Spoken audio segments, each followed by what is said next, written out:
মাত্র 1500 টাকার বিনিময়ে দার্জিলিং ভ্রমণ করতে হলে আপনাকে চলে আসতে হবে শিয়ালদা স্টেশন, এবং সেখান থেকে আপনাকে নিউ জলপাইগুড়ি স্টেশনের টিকিট নিয়ে নিতে হবে উত্তরবঙ্গ এক্সপ্রেসে, যার দাম পড়বে 180 টাকা, এবং ট্রেনটি ছাড়বে সন্ধ্যা 7:40।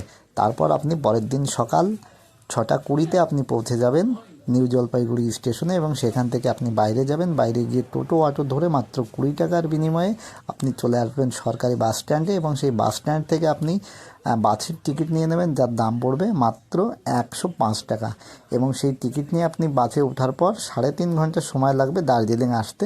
তো রাস্তায় আপনি এরকম শালবাগান দেখতে পাবেন, তারপর আপনি দেখতে পাবেন চা বাগান, সুন্দর চা বাগান হয়ে আছে, যা আপনার মনকে খুব আনন্দময় করে তুলবে। তো এইভাবে কিছু সময়ের পরেই কিন্তু আপনার পাহাড়ের সংস্পর্শে আসবেন, আপনি পাহাড়ের ঢাল দেখতে শুরু করবেন।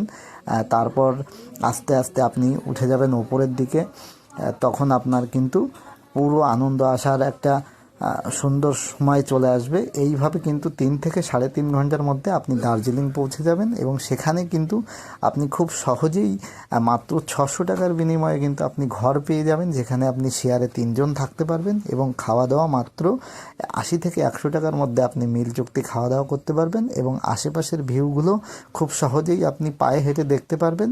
এবং পরদিন কিন্তু আপনি আবার দুপুরের দিকে আপনি এখান থেকে বেরিয়ে গিয়ে সেমভাবে বাড়ি চলে আসতে পারবেন।